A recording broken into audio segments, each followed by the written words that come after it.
The SANS Institute, the most trusted source for computer security certification training and research. Visit SANS.org to explore their full curriculum and latest training offerings. Gain control of cyber risk with Tenable.io, the first vulnerability management platform built for today's elastic assets like cloud, containers, and web apps. Discover a fresh, asset-based approach that prioritizes vulnerabilities while seamlessly integrating into your environment. And improve ROI with the first elastic licensing approach based on assets, not IP addresses. Tenable.io delivers the data and context you need to secure your elastic attack surface. Start your free Tenable.io trial today by visiting Tenable.io. NetSparker, the developers of desktop and cloud-based web application security scanners that enable you to automatically identify vulnerabilities in your web applications and web services. NetSparker scanners employ a unique and dead-accurate vulnerability scanning engine that automatically verifies vulnerabilities with their proof of concept. For more information, visit them on the web at netsparker.com or email at contact@netsparker.com. Signal Sciences is the industry's first web protection platform that works in any cloud, any container, any platform as a service, and any modern application architecture. The Signal Sciences web protection platform can be deployed in next-generation WAF, RASP, or reverse proxy modes, giving customers ultimate flexibility and coverage. Protect your web applications with Signal Sciences web protection platform. Signal Sciences, securing code and connecting teams. For more information, check them out at signalsciences.com/ESW. I'm not here to tell you about just AnyCon. Oh, wait. Actually, I am here to tell you about AnyCon, which is the first hacker conference of its kind in Albany, New York. The event will take place on June 16th and 17th at the brand new Albany Convention Center in, you guessed it, Albany, New York. The event features a capture the flag competition, hardware hacking village, ping pong tournament, you say. Ping pong. Yeah, I used to be really good at ping pong. Several tracks will be offered, and it's a family-friendly event. The keynote will be delivered by none other than Dave Kennedy, or as Sam, our operations manager, and myself, mostly Sam, actually, told me. She's like, did Dave Kennedy clone himself? Because he's speaking and keynoting so many events that she's convinced that he cloned himself. I give her full credit for that observation and can only wonder if we're going to get the original Dave Kennedy or one of his clones at AnyCon. We're probably going to get his clone. Probably his clone. We're going to get his clone. We love Dave. Dave's do. Great. Yes. We got lots of bro love for Dave. Lots of bro love. Absolutely. Security Weekly will be there recording Hacker Movie Trivia and giving away Security Weekly t-shirts and Hacker Movie themed glassware. I actually will not be there, unfortunately, but Doug White from Security Weekly, who's the host of Secure Digital Life, will be there. You can go to anycon.info to get anycon.info/tickets, register, use the discount code PAUL, P-A-U-L, and get $25 off. Fun stuff. Awesome. Really quick, Joff and Jack, what did you think of first impressions of Javelin Networks? I think it's intriguing. I've seen others use similar approaches, this sort of a kind of a honey token approach. I think they're onto something. Frankly, Yeah. I mean, it's a legitimate problem, and they've looked at it carefully, obviously guided by their experience. Yeah. And I think they're gonna do fairly well. So, I don't know, Jack. What do you think? I think I think they're onto something. The challenge is that when we talk about a lot of these problems, there have been solutions for them, and then you read the 104-page white paper from Microsoft, and you're like, I'll take my chances because I don't have 1,000. I don't have one security person per 10 employees. So when they can automate or simplify or streamline processes to do the things that are out there, that's it. And I mean, an Active Directory is intriguing, and it's one of these decades it'll be as good as eDirectory was 20 years ago. But we might be in a better situation of Novellid one, right? But I agree with you, Jack, and I'm glad that you share my viewpoint on that issue. As I look into the remediation, I'm not an Active Directory admin. I'll just put that out there, right? But I read the remediation for these problems, and I'm like, good Lord. I'm like, that's a lot. First, it's a lot of reading. I'm like, that's like a week or two or more month project. And then there's like the air quotes simple solution, which is just use Microsoft hosted Active Directory on Azure and run Windows 10 on everything. Yeah. Yeah, but not everyone could just throw the switch, right? Second, the running Windows 10 is, oh man, I'm gonna run SUSE Linux or something that has stable audio and video to solve my microphone problems. That's all I have to say about Windows 10. Yeah, like and even if you are Azure and Windows 10, you still have some of these fundamental issues, Jack, which is mind-boggling. Yeah, well, the thing is, Windows 10, the challenge is they've adopted an Apple model for all sorts of things, but they don't control the hardware like Apple does, and so the end result is it sucks, to be blunt. Gotcha. Yeah. It's and there's so many things, just so many things. One of my observations earlier this week that apparently resonated on Twitter was that Microsoft Authenticator is like 3-factor auth because you have to try twice to get it to can work.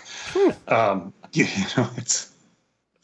Look, I tell you, there's one concern I do have, Paul, and that is something that we've battled around and talked about in various forums, actually, and that is artificial intelligence algorithms are based on feature classification, and you build in different features, essentially different measures of what you're trying to think about in terms of the algorithm.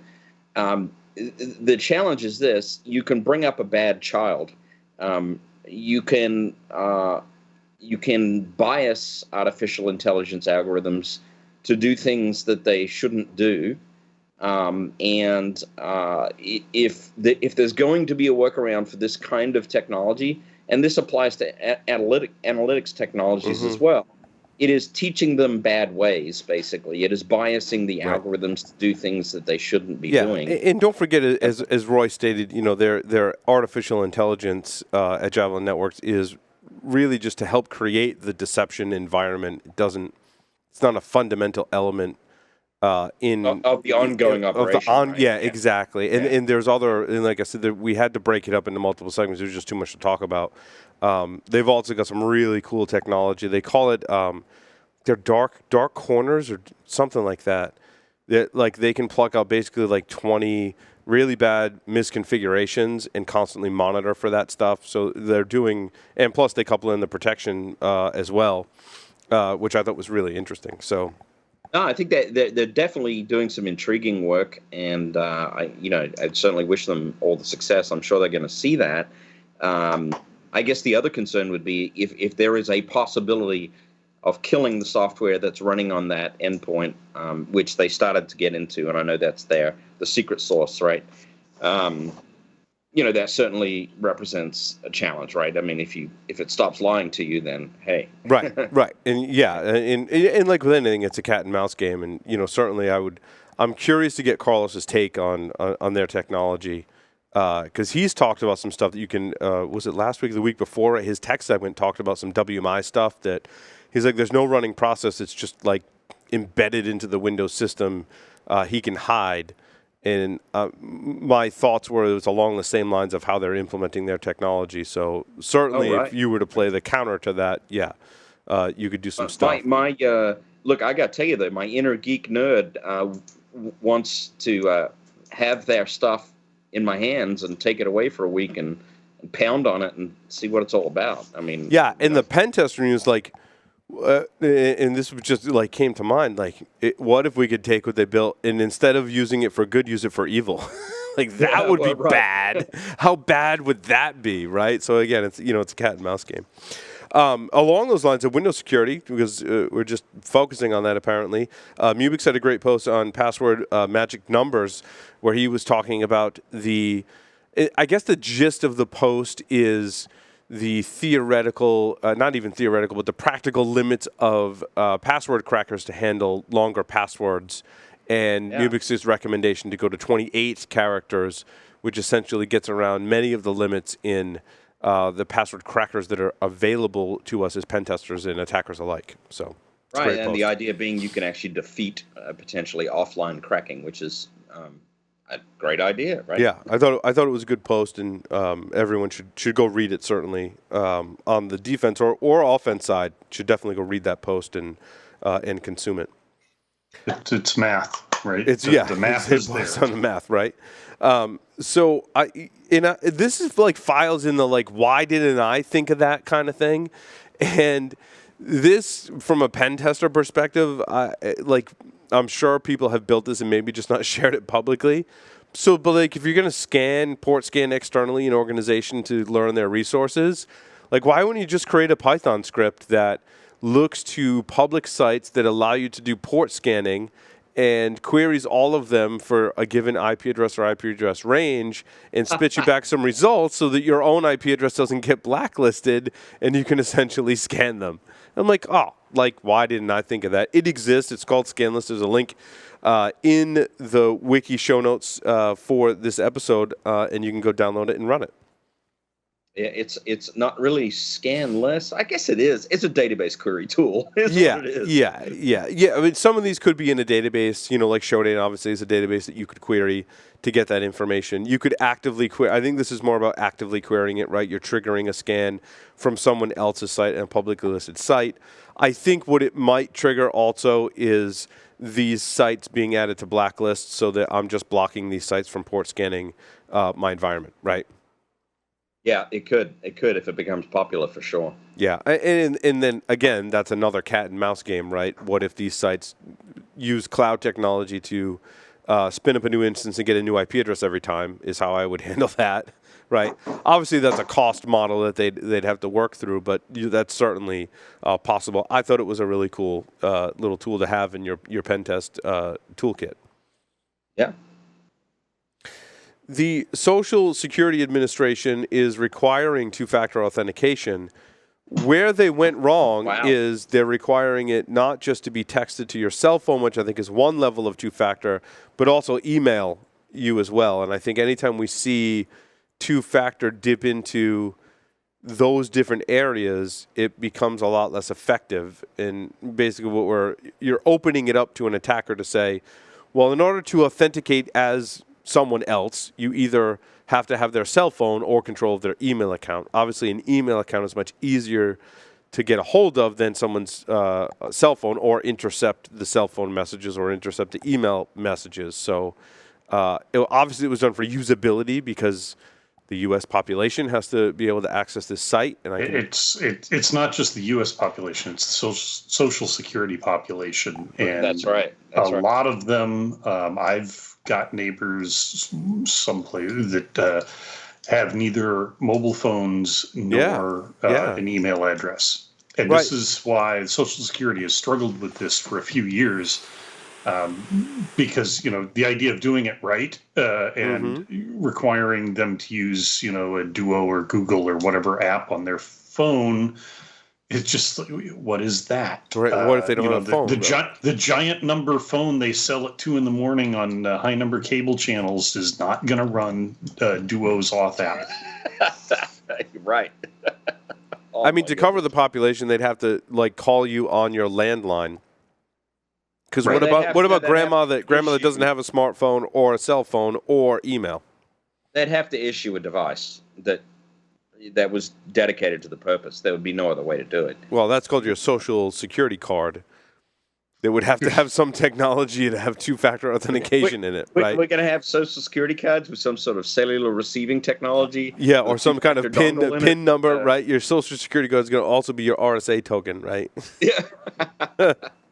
So somehow I don't think that would scale. You heard it here first. The question becomes, what's the risk? What's the vulnerability? What's the exploitation level? Right. It's like credit cards. At some point, you say, we don't lose enough to worry about. Social Security. I don't know what the fraud rate is. I do know that tax return fraud is very high, but. I don't know how bad it is with Social Security. I tell you what else is really high is the number of vulnerabilities in wireless routers that are just the same thing from 10 plus years ago. And that's the Asus RT Router vulnerabilities.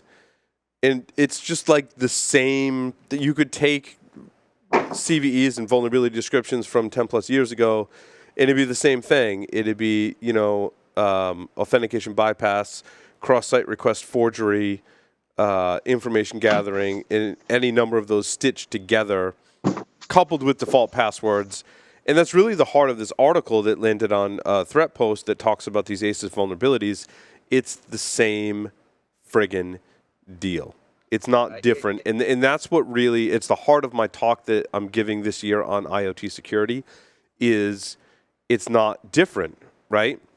Yeah, it's so sad, right? I mean, come on. It's not like we haven't been yelling about this stuff in the community for a decade. Right. I mean, come on. But and it's like Steve said, Steve Lipner said too in our first segment on the show, you know, it's not about getting developer, and I thought this was one of the most prolific things that Steve said, was it's not about getting developers to think as hackers. It's about those of us that think like hackers and are hackers coming up with a template so that they can't make stupid mistakes. And if we had a time machine and can go back 10 years ago, if we were able to do that with embedded device developers, we might have made some inroads. Now the problem is just so widespread. It's going to take so much time to wipe these vulnerabilities out. Well, and I don't think it's going to, you know, we've talked about this often. I don't think it's going to get any better because there's more and more diversity in the current, I hate to use the word ecosystem, but there's more diversity emerging in computing devices in general. And, you know, honestly, I mean, back to Steve's interview, you got to hand it to Microsoft for taking it by the horns and really doing a good job. And so, you know, yes, on that platform, things are going to be patched, but that is just not the only platform out there anymore. Right. And well, you know, in 120,000 IoT cameras, botnet called Perseri emerged as well. I think more interesting, since we're on Microsoft security, is the Microsoft 0-day that they patched very quickly and issued an out-of-band patch. Now, I jumped, as many did, to criticize Microsoft about the changes to their Patch Tuesday program, their absence of February 2017 Patch Tuesday. I think there were some hiccups in their program, but they did show that when they believe it's important, they can issue an out-of-band patch and take care of a serious issue. Now, a lot of us take issue with what they deem as serious and what they don't, and how they structure and restructure their program. But I think they did a pretty good job of getting this patch out. Jack? Well, I mean, I think the thing is they've learned over time, and they have the technology to be able to deploy. The rest is certainly judgment calls, right? I mean, what they deem as serious and what other people deem as serious in such a large installed base. It's going to be something that's very much an arguable point. But they have the technology to actually deliver, which very few others do. That's true. Building the foundation was important to improving Microsoft's security. I agree.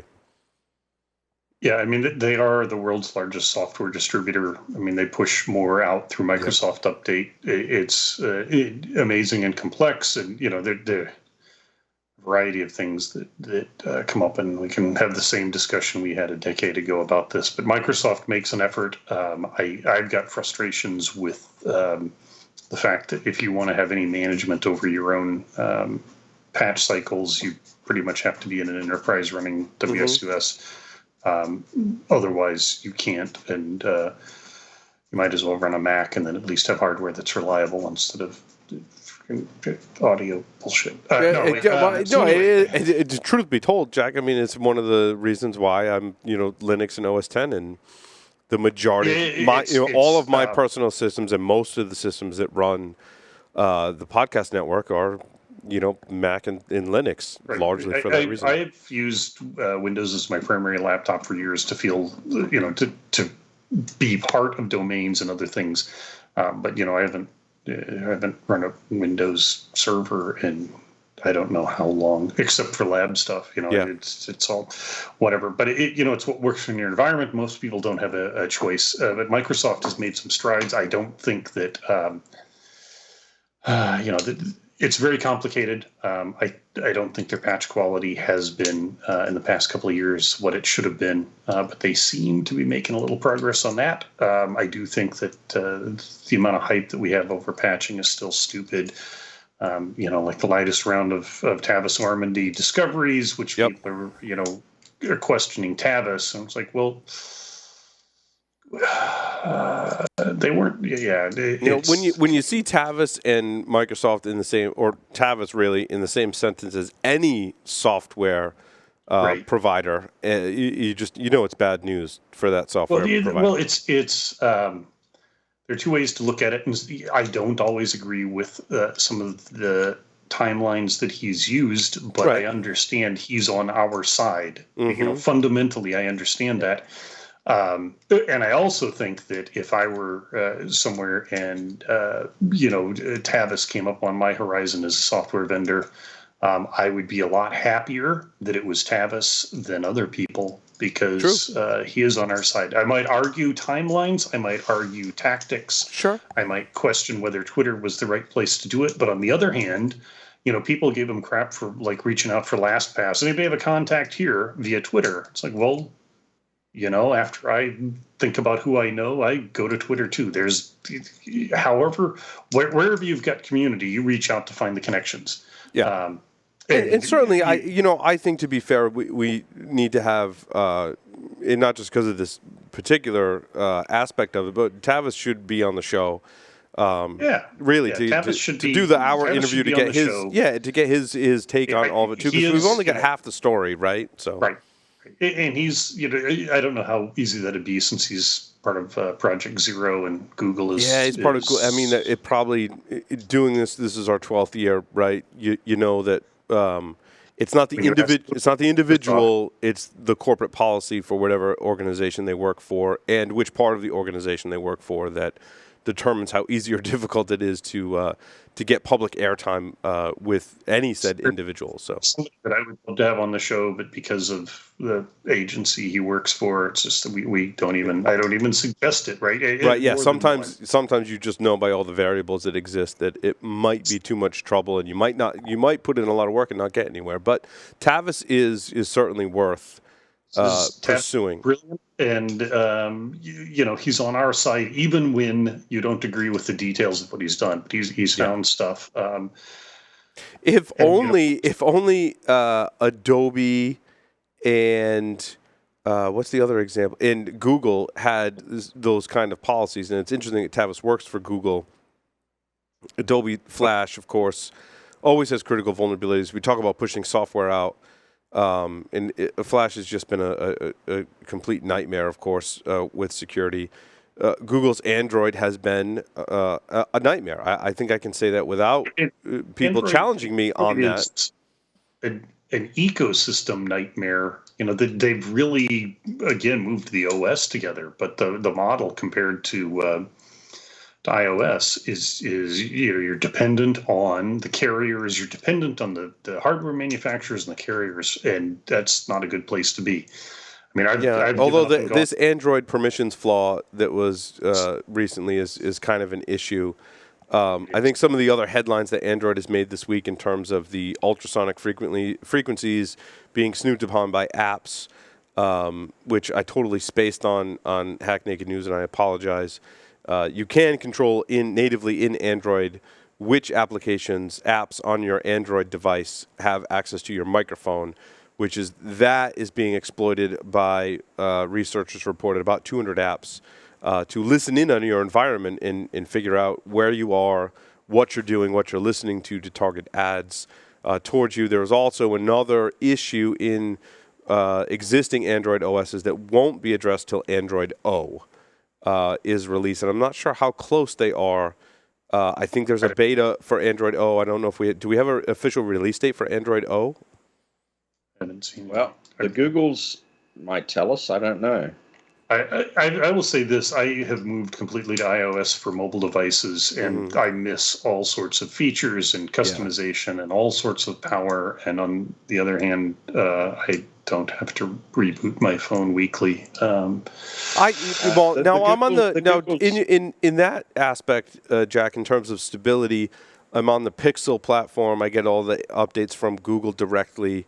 I feel a little better about security. I also have, I can say I've been using a Pixel, the regular Pixel, not the XL, for at least a couple of months now, a little over a month, and I've had no stability issues whatsoever, which has not always been the case, as you're right, with Android. Right. This, this phone is really stable. The issue is technology-wise, and it's not so much an issue, but I think where we're at today, technology-wise, outside of security, the iPhone 7 still has a way better camera. That's just a technology. My wife has the iPhone 7, right, and I've got Google's latest phone in the Pixel.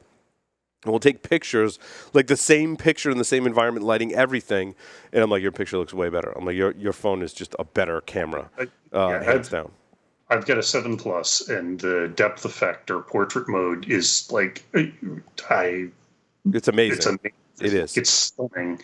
But the level of control, I like the level of rename a Bluetooth device, and I can't. There's just so many dumb little things. Yeah, the level of control that you get with Android is something that I can't give up, and I do my best to secure the Android platform. But I just drank the Kool-Aid. I went to the Apple Store, drank the Kool-Aid. Look, watch. Well, it's hard to get a low-end Pixel right now. I've been looking for one, but they're out of stock. They've been showing out of stock for a couple of months now. I was just lucky in getting mine. I actually went to Best Buy Joff and bought, quick story, and bought a Verizon-branded Pixel. And they're like, well, that only works with Verizon. And then, like, I called the AT&T store, and they're like, no, just buy that phone and bring it to us, and we'll activate it. They're like, oh, Pixel is just, it's a SIM card on GSM, whatever. It can be activated with us. So I bought a Verizon Pixel phone. Didn't activate it. I didn't activate. I bought it at Best Buy. Didn't activate it with them. Drove literally like the next block over. Like you throw a rock and hit the AT&T store from Best Buy, and they activated it within like less than 10 minutes. They're like, "Here's your new activated phone. Your number's active on it." I'm going to go get one. I think the Pixel's a good device. They didn't have the XL, and I went with the regular Pixel and. The resolution for me, and I was skeptical, but I needed a phone because I had lost my other one, which is a long story. But the resolution is high enough, and I like having a slightly smaller phone to carry around with me. So I'm happy with it. That's handy if you're traveling to Europe, right? Since we can't bring laptops in the airplane with us, they have to be checked. Did you guys see that story? I haven't even. So really, from the U.S. to Europe, you have to check your. Yeah, if you're coming back from Europe, you have to check your laptop. Coming back, okay. Monday when I fly to Dublin, I will be carrying 2 iPhones and a pocket full of dongles. Interesting. Hey, that sounds like a country song. It does. two iPhones, pocket full of dongles, maybe a few dongs. Who knows? Because you get the TSA people on the X-ray need something amusing to look at. There's some other stories in there that I don't know if I have time to get into. Encapsulated PostScript attacks was a story you should go read. There's a same origin policy exploit for Microsoft's Edge browser, and Avast has blocked the entire internet, which are all good reads in the stories this week. Yeah. The one that I want to end on, and I haven't followed this as closely probably as I should have, but Trump has fired the FBI director. I don't know if that if that impacts our industry or if there's anything related. More direct to our industry is he finally released the executive order on cybersecurity, and I have not digested it myself. Gotcha. Others have said that it doesn't say much, but it's basic and fundamental, and it does call for the federal government to get rid of all obsolete technology, which I guess means Rudy Giuliani has to leave. Yeah. Well, and that sounds great in theory, but as we know from healthcare, in other industries, in other organizations, you can't just up and rip out your legacy stuff. It's more complicated than that. That's where this starts to fall apart quickly for me. It's one thing to say you can't do that. It's a lot harder, as a lot of people listening are thinking right now. It's like those of you who have finally gotten XP out of your environment, it was hell, right?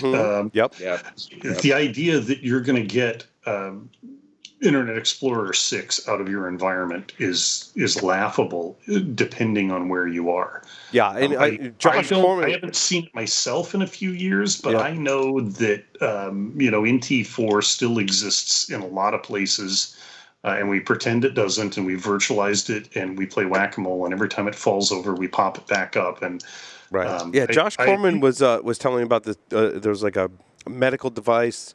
It costs millions of dollars. It runs on like 98 or some antiquated Microsoft operating system, and it does this highly specialized prostate surgery of some kind. And they're like, the vendor's they're not gonna update it. They're not gonna buy a new one. It's not an upgradable kind of thing. It's like a multi-million-dollar device. It's a one and done. They sold a couple, and then that was kind of it.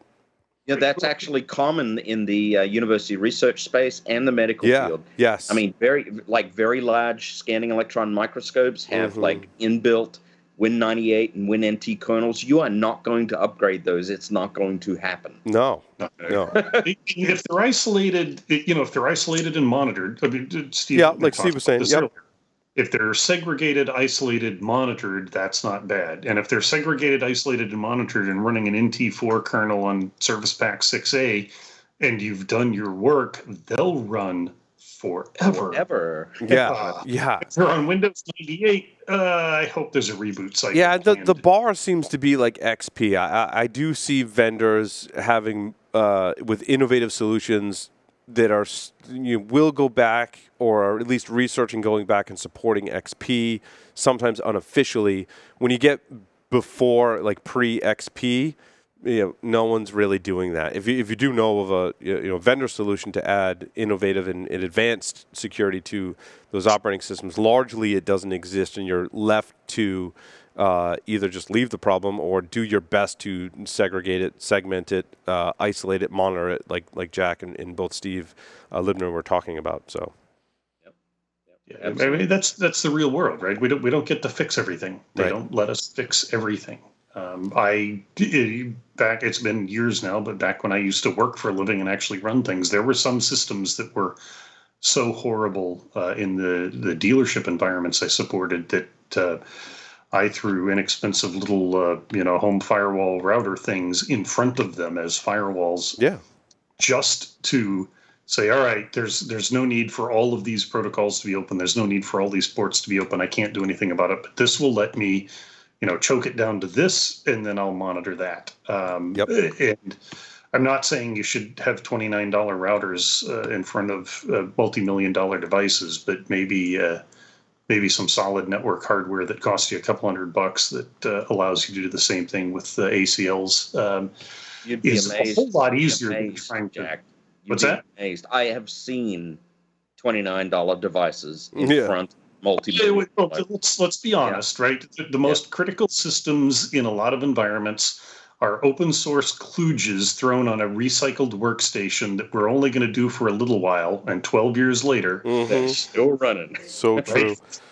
On that note, thank you everyone for listening and watching Paul's Security Weekly. Thank you to everyone who appeared on this episode. It was a lot of fun.